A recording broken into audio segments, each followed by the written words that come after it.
Bueno, buenas tardes. Vamos a dar inicio al cuarto workshop de filosofía del derecho privado. Es un workshop, como saben, que nació en las aulas del máster en Derecho de Daños de la Universidad de Girona, simplemente como un experimento, justamente con uno de los ponentes y uno que está también asistiendo aquí, con Alex y Esteban, cuando hacían sus tesis doctorales en Girona, en una sesión adicional que hicimos en la asignatura de justificación y funciones de la responsabilidad extracontractual, se nos ocurrió presentar un avance, algo de lo que era ya uno de los avances de la tesis con la idea más o menos redondeada, todavía por explotar, ¿no? Y nos parecía que era algo interesante para que quienes estaban por emprender un trabajo de tesina pudiesen dialogar con quienes estaban abordando un trabajo de tesis doctoral, y bueno, ver más o menos cómo se trabaja en esto de investigar. Funcionó tan bien que al final decidimos institucionalizarlo. Lo hicimos como 2 años seguidos en aula y luego lo institucionalizamos. Al institucionalizarlo dimos cabida también a que vengan algunos profesores, pero es un foro donde mayormente se presenta ideas de investigadores jóvenes. Esa es la idea del foro a futuro, aunque habrá, y en este caso tenemos a Alex ya como profesor, no como doctorando, que será comentarista, y habrá otros profesores. La idea es que sea un foro de doctorandos de Girona, pero no solo de Girona. También en años pasados han participado doctorandos de otras universidades que habíamos tenido de visita, caso de Julián Aranclares, por ejemplo, pero hay varios, 3 o 4 al menos. Y este año tenemos como la primera ponente será Brigitte Leal, que está haciendo su doctorado en la Universidad de Cambridge, y el comentarista será Alex. Y la segunda ponente será Magdalena Bustos Díaz, que está haciendo la tesis, bueno, no está haciendo la tesis, ha acabado su tesis aquí en la Universidad de Girona, pero aún no la ha defendido. Y el comentarista será José Ignacio Morales Simón, que también es doctorando aquí en la Universidad de Girona.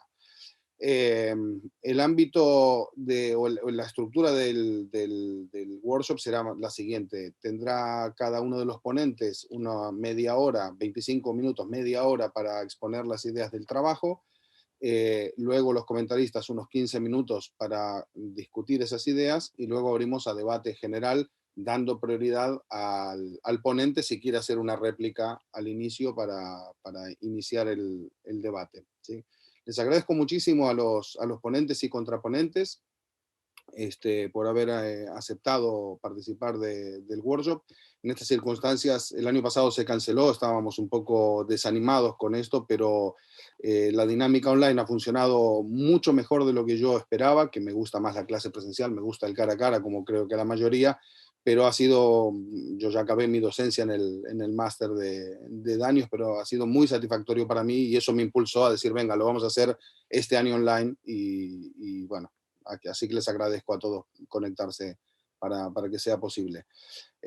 Bueno, sin más, ya le doy la palabra a Brigitte. Brigitte, muchas gracias, es tu tiempo. Bueno, muchas gracias, Diego, primero por la invitación a participar de este workshop. Como siempre, muy agradecida de la oportunidad de que se generen estas instancias donde los investigadores jóvenes podamos presentar trabajos en curso. Así que valoro mucho la invitación y también agradezco, por supuesto, a Alex su gentileza de comentar mi trabajo. En particular, le agradezco su interés porque sé que es un tema que él ha trabajado y está trabajando, en particular el tema de los riesgos y el derecho de daños, así que para mí también es un privilegio que Alex me pueda comentar en esta oportunidad y también dejo abierta la invitación para todos los asistentes a este Zoom que si quieren hacer preguntas, que se sientan con toda la libertad para generar una conversación después de la exposición. Así que, bueno, muchas gracias de nuevo por esta plataforma para presentar trabajo. Primero, y voy a dar un poco de contexto respecto al paper que a la presentación. Bueno, este es un tema, el tema de los riesgos de los derechos y de las reglas de compensación, es un tema que cuando empecé a escribir, em, que fue hace como 2 años atrás, 2 o 3 años atrás, obviamente que lo hice desde la perspectiva de mi estudio en torno a la responsabilidad extracontractual, civil extracontractual, pero también es importante darse cuenta que este tema como trasciende el área del derecho privado y que toca también otras áreas del derecho. La regulación de riesgos se ve mucho en derecho administrativo, en derecho penal, por lo que establecer fronteras claras a veces también forma parte del mismo trabajo de poder conocer más a fondo cómo el derecho se enfrenta a los riesgos. El paper en particular no es un paper que trate mucho sobre regulación legal, ya sea desde la esfera privada o desde otra esfera, en los riesgos, sino que se basa más que nada en teoría del derecho privado y filosofía del derecho y filosofía moral. Entonces, eso es más que nada para dar contexto al trabajo. Y en particular, cuando lo empecé a escribir fue cuando estaba leyendo el libro de John Overdijk, que es un profesor de derecho privado en Rutgers, y que él había sacado en el 2017, cuando estaba leyendo este libro, su libro sobre las imposiciones de riesgo, que es un libro que establece una fundamentación bastante larga y bastante acabada sobre el tema, y él tiene una posición normativa clara sobre esto. Entonces, el paper toma ciertos puntos de su libro y sobre ahí empecé a investigar y empecé a escribir sobre eso y fui obviamente investigando otras visiones respecto al tema de los riesgos, los derechos y las compensaciones.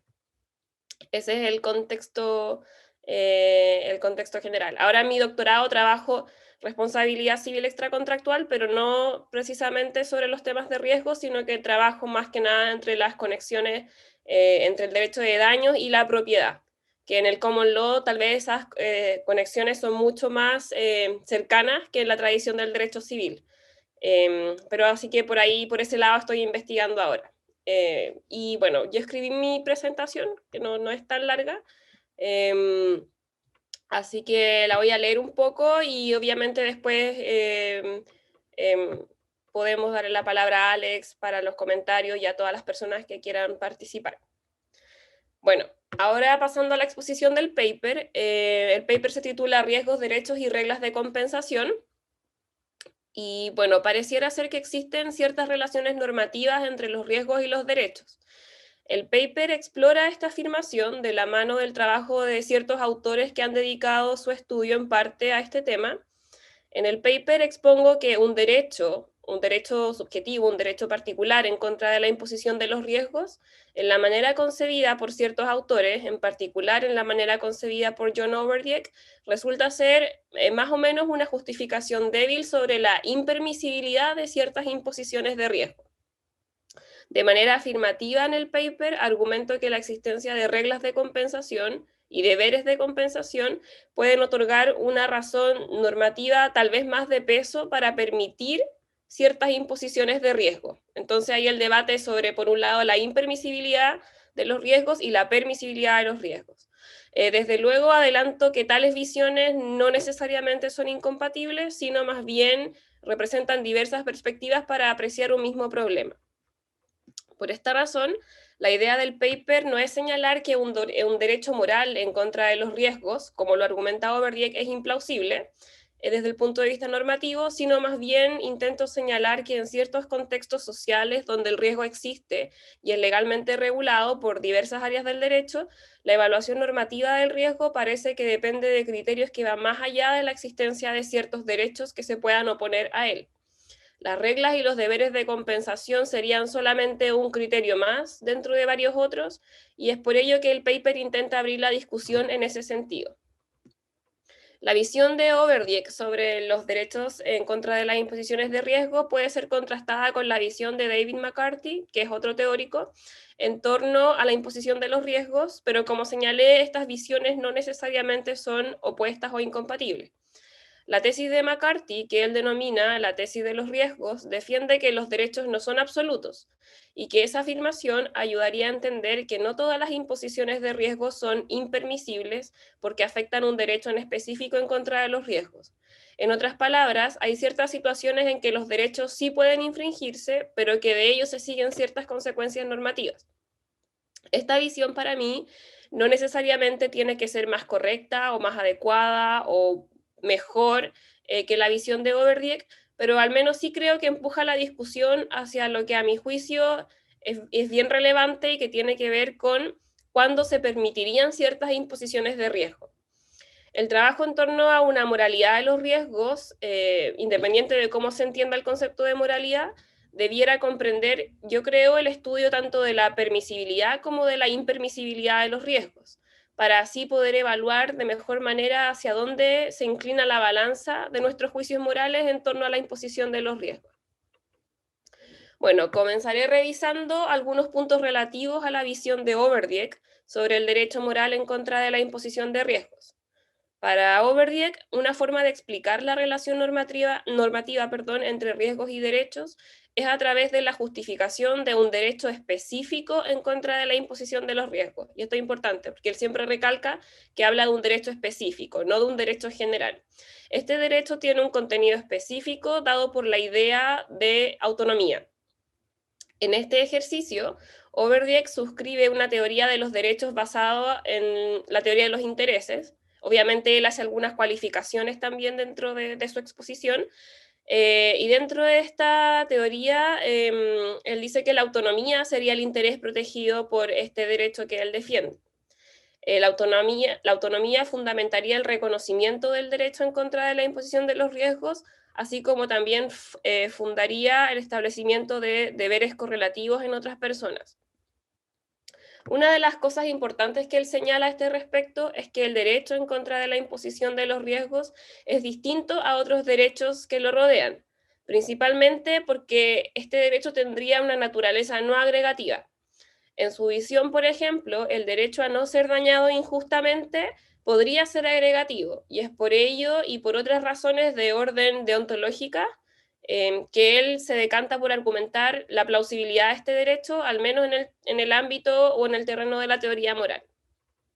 Para el autor, y para muchos de nosotros tal vez, tener un derecho no es algo evidente, siempre requiere de justificación. En particular, para Overdijk, los derechos deben servir al interés de una persona y su contenido debe estar especificado en vista del interés de una persona, intereses particulares.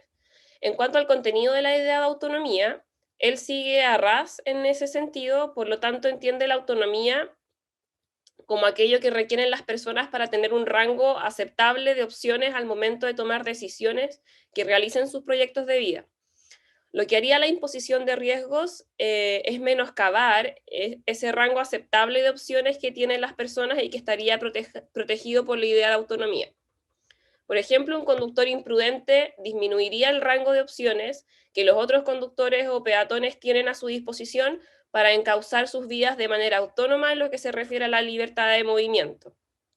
En este caso, el conductor imprudente reduce las opciones de los demás en torno a dicha libertad, afectando, por tanto, la autonomía. Existen otros casos que el autor va contando en su libro, tal vez menos comunes a nuestro razonamiento sobre estos temas, en los cuales también existiría una reducción del rango de opciones de las personas y por lo tanto de su autonomía. Por ejemplo, él señala que los gobiernos autoritarios disminuirían el rango de opciones que los ciudadanos tienen en torno a sus preferencias políticas, por lo que estos gobiernos impondrían el riesgo de castigar a estas personas por el simple hecho de pensar distinto, por ejemplo. Otro caso está dado por los ataques terroristas, donde ciertos tipos de personas los terroristas, digamos, disminuyen de manera ilegítima el rango de opciones para la decisión de los ciudadanos que transitan cerca de un lugar donde se ha dispuesto tal ataque.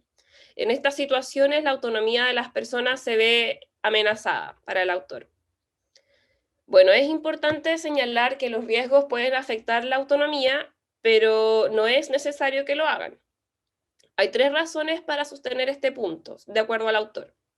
Primero, hay ciertos riesgos que no se imponen a todas las personas, por lo que algunos riesgos no son significativos para cierto grupo de personas. En una sociedad se sopesa, de hecho, qué sector de la población está sujeta a ciertos riesgos y qué sector de la población no lo está.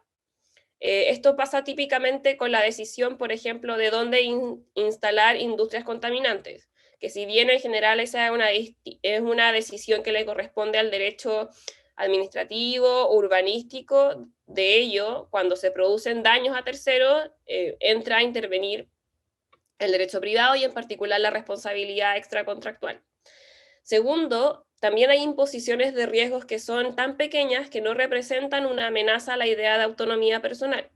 Estos riesgos son mínimos en cuanto a su magnitud, por lo que suelen considerarse una molestia que debe ser tolerada dentro de la vida en sociedad. Un ejemplo clásico serían, por ejemplo, los malos olores que ciertos lugares de la ciudad provocan, pero que no llegan a constituir un gran disturbio para la vida diaria, como el olor que emana de los mercados. Pero distinto es el caso, por cierto, de grandes industrias que producen grandes emisiones que sí podrían constituir un disturbio intolerable de la vida diaria. Tercero, hay riesgos que son elementos constitutivos de ciertas actividades que no afectan la autonomía, sino que precisamente la realizan. Por ejemplo, realizar ciertos deportes puede ser una decisión valiosa para ciertas personas, aun cuando esos deportes impongan altos riesgos en ellas, como es el caso, por ejemplo, de escalar. En estas situaciones se acepta que se impongan o se asuman riesgos por parte de las personas, ya que la actividad naturalmente los conlleva. Entonces, de lo anterior se sigue que solo algunas imposiciones de riesgos afectan la autonomía personal, pero no todas, como señalaba. La pregunta que ahora sigue, obviamente, es cómo determinar cuáles son esas imposiciones de riesgos que nos parecen intolerables desde el punto de vista moral. En la visión de Overdijk, las imposiciones de riesgos serían inadmisibles desde el punto de vista moral cuando afectan las precondiciones del ejercicio de la autonomía. Y por supuesto que su visión está respaldada por una visión, ya lo dije, de corte deontológica, más o menos kantiana, y él se pliega mucho a la visión de Scanlon en cuanto al contractualismo kantiano en estos temas. Por ejemplo, aquellas imposiciones de riesgos que afectan nuestras capacidades intelectuales o las que nos someten a un poder coactivo externo serían injustificables desde el punto de vista moral. El derecho en contra de los riesgos, entonces, ayudaría a determinar cuáles son estas precondiciones y cuándo se ven afectadas. Es por ello que este derecho se justifica de mejor manera atendiendo a una mirada prospectiva o de realización de la autonomía y no de manera retrospectiva como ocurre con las causaciones de daños y con lo que podría ser un derecho en contra de la causación de un daño. Es por lo tanto esta misma razón la que hace sostener al autor que el derecho en contra de la imposición de riesgo no puede subsumirse dentro de un derecho en contra de los daños injustos. O sea, él defiende el derecho en contra de la imposición de riesgo como algo distintivo y por ejemplo, distinto al derecho a no ser dañado o matar injustamente. Entonces, el derecho moral en contra de la imposición de los riesgos puede ser conceptualizado como uno distinto, y para eso la idea de autonomía se torna bastante importante en su argumentación. Ahora vale la pena revisar las diversas formas en que la idea de autonomía puede ser entendida en este contexto. Obviamente que hay muchas interpretaciones de cómo entender el concepto de autonomía y el autor da varias más, y lo que hago aquí más que nada es sistematizar cómo podríamos entender ese concepto. Primero, la autonomía podría ser entendida en relación a su opuesto o al opuesto más de sentido común que viene a la cabeza, que es el concepto de autoridad. Por lo tanto, y eso también es siguiendo las ideas de Raz en torno a la visión de autonomía. Por lo tanto, la autonomía sería aquella capacidad de actuar no sujeta a una autoridad externa y legítimamente impuesta. Entonces, la autonomía podría considerarse como una capacidad que debe ejercitarse en condiciones de ausencia de autoridad legítima para tomar decisiones o para elegir entre varias opciones. Luego, la autonomía puede ser definida a través de un examen de su contenido más directo, y no solamente por oposición al concepto de autoridad. En este sentido, la autonomía envuelve la capacidad de los individuos de elegir entre opciones que son seguras para ellos, o en otras palabras, opciones que están disponibles y que permiten realizar los planes de vida de esas personas. Evidentemente, esta definición trae ciertos problemas. Por ejemplo, no es claro el rango de opciones que se requiere satisfacer para hacer de la idea de autonomía una que nos permita discriminar cuando la reducción de opciones amenaza o no la autonomía personal. Tal vez aún se requiere trabajar más el contenido de la idea de autonomía y por qué ella podría ser relevante como criterio delimitador en el contexto de las imposiciones de riesgos. Para Overdijk, cuando la autonomía se ve afectada, ello da origen a un injusto moral, al concepto de moral wrong, lo que y eso significaría que cuando se afecta la autonomía, se viola este derecho que él defiende en contra de la imposición de los riesgos. La violación de este tipo de derechos supone una negación de los mismos, una completa negación de los mismos. Esta visión puede ser vista como bastante fuerte desde el punto de vista normativo y particularmente desde el punto de vista moral, especialmente en lo que dice relación con el poder explicativo de este derecho. Por ello, la visión de Overdijk puede generar cierto escepticismo. El escepticismo podría estar enraizado en el rendimiento normativo que se le quiere sacar a este derecho en situaciones de argumentación a favor o en contra de la imposición de riesgos. Algunos podrían sostener que la mera imposición de riesgos no es moralmente relevante, y lo que sería moralmente relevante es el daño efectivamente causado, pues desde ahí se pueden disponer ciertas consecuencias normativas, sean estas morales, legales o de otro orden, que puedan aplicarse bajo estándares objetivos y no subjetivos como aquellos relativos a la percepción y aversión del riesgo. Luego, el escepticismo en torno a este derecho se podría fundar además en el efecto paralizante que tal derecho podría tener. Por ejemplo, si es que se lo piensa desde una perspectiva más práctica, se dice que si todos tienen un derecho en contra de la imposición de riesgos, o sea, que es un derecho individual y universalizable para cada individuo y oponible a terceros, entonces muchas actividades que de por sí envuelven una imposición de riesgos a terceros deberían no permitirse en la sociedad. Ello podría afectar varias esferas de la interacción humana y, por cierto, afectar la propia autonomía de los individuos para poder decidir sobre el curso de acción en sus vidas. A este respecto, Overdijk responde con la idea de la especificación de derechos. Bajo esta perspectiva de especificación, el derecho en contra de la imposición de los riesgos debe considerarse como el fruto de un razonamiento normativo que considera de manera previa una multiplicidad de factores, ya sean valores, intereses u otro tipo de factores, por lo que de esta manera el contenido del derecho que defiende Overdijk para él es específico y no tendría por lo tanto ese efecto paralizante. La contracrítica a esta visión es que aun cuando el derecho pueda especificarse, requiere de todas formas hacer referencia a los contextos donde este derecho se despliega. Y casi siempre las consideraciones de contexto varían. Por lo demás, si tanto quienes imponen riesgos como quienes están bajo lo hacen de cierta manera ejerciendo su propia autonomía, entonces es difícil apreciar de qué manera tal valor puede dar lugar a un criterio normativo adecuado para determinar cuándo una imposición de riesgos debe considerarse moralmente permisible o no. Desde la perspectiva de los derechos, el juicio moral, desde la perspectiva general de los derechos, no solamente la visión de Overdijk, el juicio moral se tiende a centrar en la impermisibilidad de la imposición de riesgo, o en la impermisibilidad de las acciones o de las omisiones. En general, se argumenta desde los derechos para concluir cuándo tal o cual acción debiera considerarse impermisible. Sin embargo, y aquí ya me acerco hacia la segunda parte del paper y de la exposición, la argumentación en torno a la permisibilidad de los riesgos o a la permisibilidad de las acciones no parece estar centrada en la perspectiva de los derechos, o al menos no exclusivamente. Preguntarse por cuándo tales o cuáles imposiciones de riesgo son permisibles en la sociedad nos lleva a analizar criterios tal vez más complejos desde el punto de vista del funcionamiento de la sociedad o de la comunidad. Uno de esos argumentos tiene que ver con el establecimiento de reglas de compensación como mecanismo para justificar ciertas imposiciones de riesgos. Aquí es donde el paper comenta las ideas de David McCarthy a este respecto, que son ideas que también Overdijk trata en su libro, cuando habla sobre el derecho en contra de la imposición de los riesgos. La tesis de McCarthy, o la tesis que él defiende, es la tesis del riesgo. Y esta tesis señala que las personas tendrían un derecho general, ya no particular, en contra de los riesgos. Este derecho de partida no sería absoluto. Para sostener tal idea, el autor es partidario de la distinción que se hace en teoría moral entre infringir y violar derechos, que es una distinción que Overdijk, por ejemplo, él no apoya esa distinción.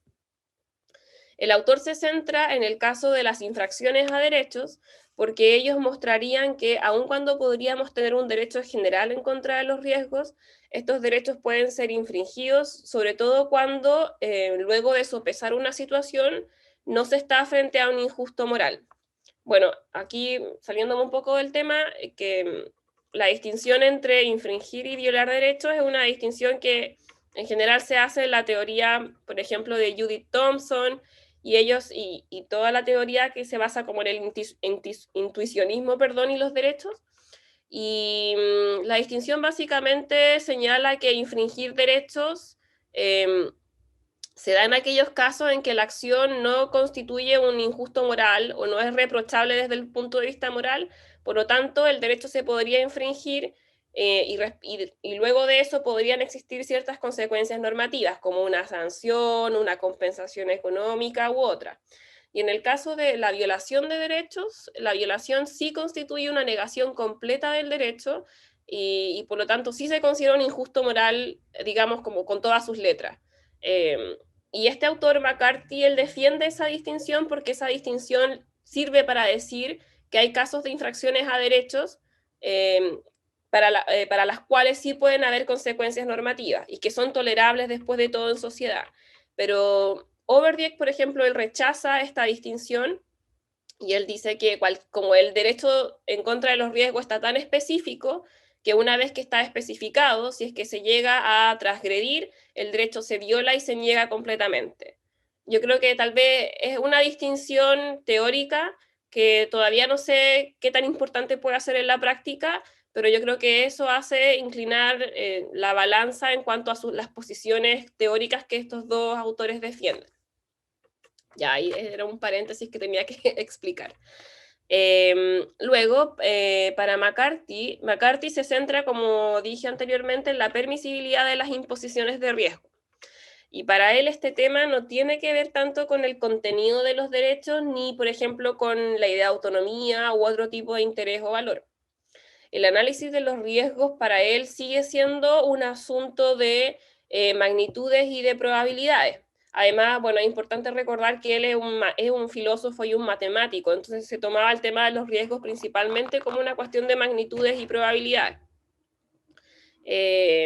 Y en base a eso, él podríamos señalar cuáles son los riesgos que deberían permitirse y que no deberían permitirse en sociedad, asociando a ellos siempre ciertos criterios normativos. Y él estudia varios criterios normativos para sostener cuándo un riesgo puede ser permitido y cuándo no puede ser permitido. Él, por ejemplo, estudia el consentimiento, otras causales, por ejemplo, de exención de responsabilidad, que son más familiares a nosotros desde el punto de vista del derecho, pero la que más me llamó la atención a mí fue las reglas de compensación, porque obviamente que son interesantes estudiarlas desde el punto de vista del derecho de daño, o en el fondo desde el punto de vista del derecho. Y el autor discute varias reglas de compensación, de hecho discute más de las que yo voy a presentar acá, pero estas son creo que las más fáciles de entender y las que se presentan como opuestas. Entonces, la primera regla de compensación es la regla del pago directo y la segunda es la regla de la lotería natural. La regla del pago directo establece que se debe compensar a otros por la mera imposición del riesgo. Entonces aquí lo que él dice, bueno, tenemos derechos y estos derechos pueden ser infringidos bajo ciertas circunstancias. Y cuando eso ocurre, van a surgir deberes de compensación, que estos deberes de compensación en general están establecidos en reglas de compensación. Entonces, la primera o el primer tipo de regla de compensación es la del pago directo. Y esta regla dice que, en el fondo, bajo cualquier situación de imposición de riesgo o la mera imposición del riesgo, generaría el evento que detona digamos, el deber de compensar. La regla de la lotería natural, que es otro tipo de regla, señala que se debe compensar solamente por los daños efectivamente causados a raíz de la imposición de un riesgo. Entonces pareciera ser que la primera regla, es decir, compensar a un sujeto en particular por la mera imposición de riesgo, no es tan común. Y me parece, no puedo dar una afirmación tan fuerte, pero prácticamente inexistente desde el punto de vista de la práctica jurídica, por ejemplo. Lo que sí ocurre es que sí tendemos a, obviamente, a compensar por los daños efectivamente causados, y ese es el paradigma de la responsabilidad extracontractual y del derecho de daño. Y que se da en muchos ámbitos, como los accidentes de tránsito, los daños a la propiedad, la responsabilidad por el producto y un sinfín de situaciones.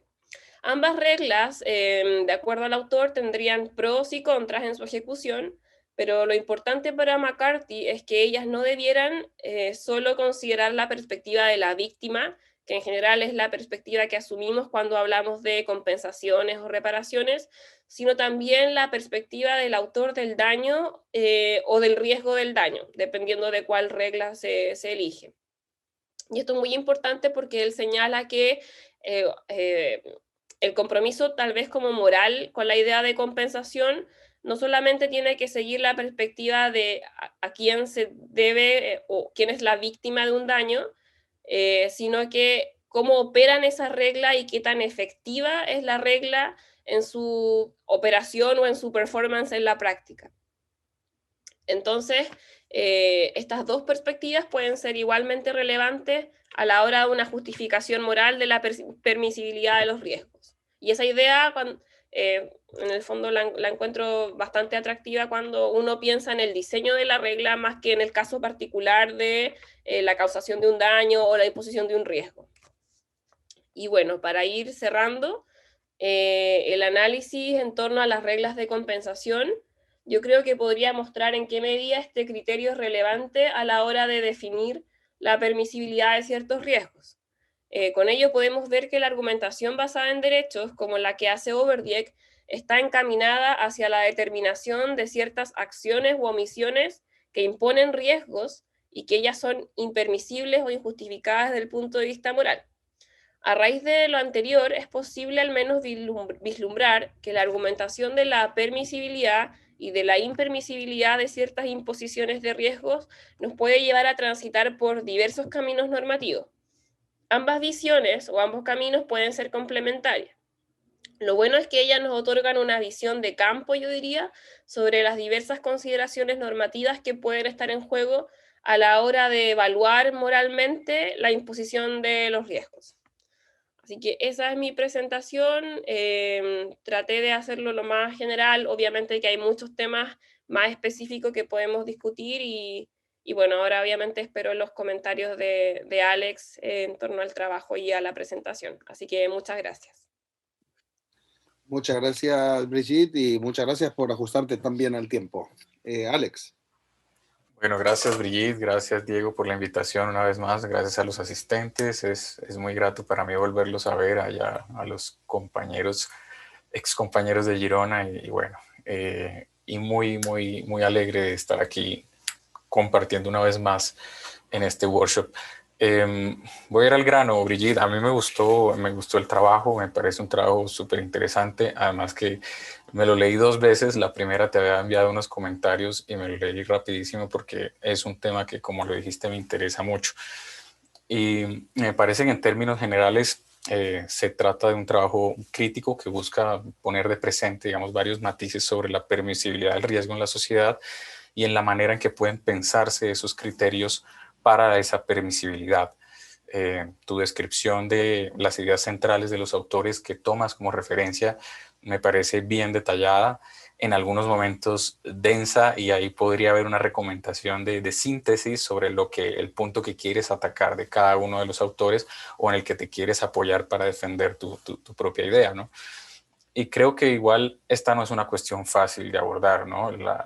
Cuando uno se mete en el riesgo, se mete como porque se ve muy interesante, eh, muy contemporáneo el tema, pero se da cuenta que hay un montón de literatura y que el tema es dificilísimo, realmente difícil. Mis comentarios van dirigidos a las dos ideas que dices defender, en particular, que los derechos son razón débil para prohibir el riesgo y que las reglas de compensación pueden ser una razón fuerte para la permisibilidad de los riesgos. Sobre esto primero, entiendo que te apoyas en la obra de Overdijk para hacer una crítica respecto de lo que él dice, sobre la suficiencia que tendrían un derecho contra el riesgo para determinar precisamente la permisibilidad de las actividades riesgosas.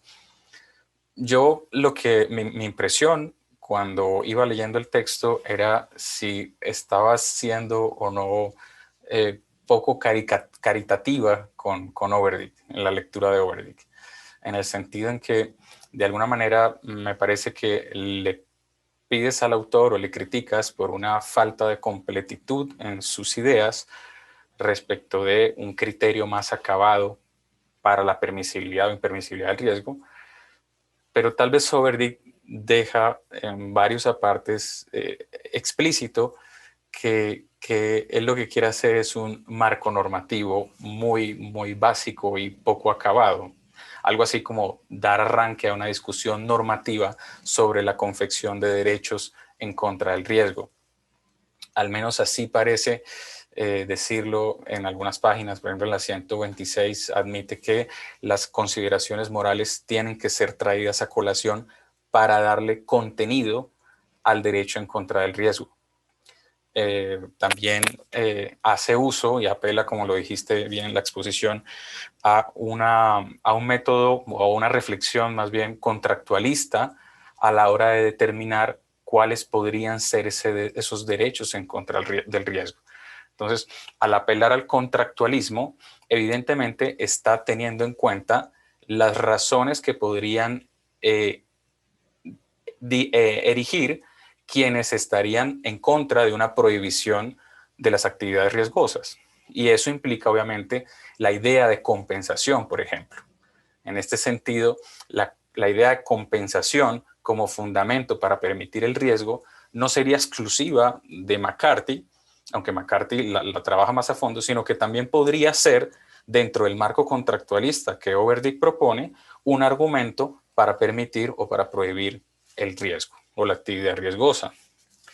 El capítulo 5, por ejemplo, de Overdyk trabaja sobre la justificación o el riesgo justificable, y ahí pues se explaya un poco más en lo que podría ser las actividades riesgosas permisibles o no. Y al final es curioso porque él concluye que no vale la pena vivir sin riesgo. De hecho, creo que es como la página 150 que aborda la obra de... se me fue el nombre. Bueno, el de Utopía, y Diego lo sabe, lo tengo en la punta de la lengua, pero Nozick, que dice que con base en la experiencia no vale la pena vivir sin experiencias y en ese sentido no vale la pena vivir una vida sin riesgo. Entonces, cuando uno lee, y esto me pasó cuando leía Overdyk, uno lee el libro y va pensando, wow, este tipo está haciendo una fundamentación tremenda sobre derechos en contra del riesgo, pero al final, en esos capítulos finales, se queda corto porque uno dice, bueno, pero el tipo a la vez está admitiendo que su tesis es bastante puntual y diría yo excepcional, porque al final admite que no vale la pena vivir sin riesgo, que es una conclusión moralmente válida y plausible, por supuesto. Eso respecto de Overdyk. Ahora, respecto de la tesis de McCarthy, las reglas de compensación como razones fuertes para la permisibilidad de riesgos. Ahí te diría, la tesis de McCarthy es un poco, no sé, es difícil de leer si su argumento es consecuencialista o no, porque cuando uno trata el asunto del riesgo, uno dice, bueno, esto es puro deontologismo, son acciones riesgosas que se pueden considerar moralmente cuestionables, si se quiere, incorrectas o injustas, y con independencia de las consecuencias que pueden llegar a producirse. La consecuencia es contingente por definición en el riesgo. Por ende, y esta es una crítica que suele hacerse, abordar el riesgo es una cuestión de puro deontologismo y por eso a veces la sacamos del derecho de daños porque no se produce nunca el resultado. Pero uno de los criterios para McCarthy para considerar la permisibilidad es precisamente el que anotaste, el de la posible compensación a través de esta idea de una lotería natural. Y eso, al final, a pesar de que él dice que él se concentra en las consecuencias esperadas y no las consecuencias de facto, porque obviamente está hablando del riesgo, al final yo creo que coquetea mucho o muy bien con una forma de consecuencialismo. Si un criterio para permitir el riesgo es el pago de una compensación por el daño que de facto se produce, pues al final la pregunta es cuánto está McCarthy tratando el riesgo realmente y no el daño. Y es la crítica que también le hace Overdick a McCarthy. Dice, cuando McCarthy habla de la compensación, realmente se olvida de la afectación a la autonomía que puede tener el riesgo per se, sin necesidad de producir el daño. De hecho, anoté la página, la 122, ahí aparece la crítica a McCarthy. Y eso, pues evidentemente, pone una diferencia en los discursos que están manejando Overdick y McCarthy. Ahora, si McCarthy tiene este coqueteo con el consecuencialismo, como todo consecuencialismo, paga su precio o tiene su precio que pagar, al igual que una tesis solo de ontologista, ¿no? ¿Por qué lo digo? Porque el hecho de que el riesgo sea permisible gracias a la posibilidad de compensar o de compensación podría llevar tal vez a que los agentes jueguen con la probabilidad de una condena o la probabilidad de una futura compensación, ¿sí?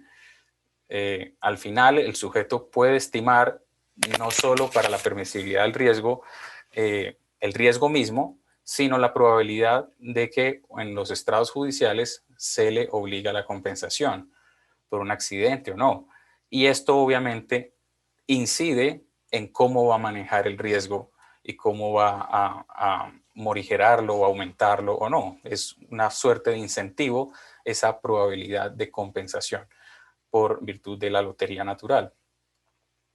Y no solo eso, piensa que según lo que leí de McCarthy, él prefiere la tesis de la lotería natural porque el pago directo, digamos, es una cosa más compleja. O sea, poner a pagar directamente a todos quienes producen riesgo, pues al final es costoso, tiene costes de información muy altos, costes de transacción muy altos. Pero esto es un argumento un tanto pues, paradójico, porque si lo que resulta, a ver, si escogemos un método o una forma de compensación encima de otra por los costos que tienen, dado que los riesgos son muchos, entonces vale la pena aumentar los riesgos para librarnos de la posibilidad de pagar por ese riesgo directamente. Es decir, de alguna manera, la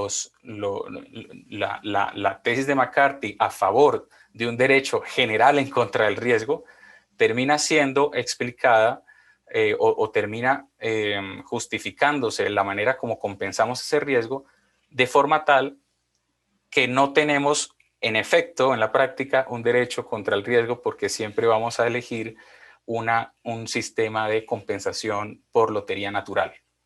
No sé si estoy siendo claro, pero al McCarthy decantarse por un sistema de lotería natural que paga solo el daño que se causa por virtud del riesgo, pues al final su tesis de un derecho general en contra del riesgo pues termina teniendo pocos dientes, porque al final pues evidentemente hay razones consecuencialistas que favorecen solamente la compensación del daño que se produce en efecto.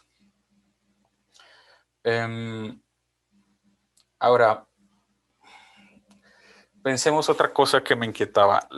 La compensación del daño puede ser un criterio de permisibilidad del riesgo, según anotas. Pues por McCarthy y tú suscribes o apoyas esta idea. Pero ¿qué pasa con la incompensabilidad del daño? McCarthy da por sentado la full compensation por el daño, ¿no? Pero ¿qué pasa con esos daños que no son compensables? Y ahí hay un argumento que te podría decir, la incompensabilidad del daño entonces es argumento para la prohibición de la actividad riesgosa.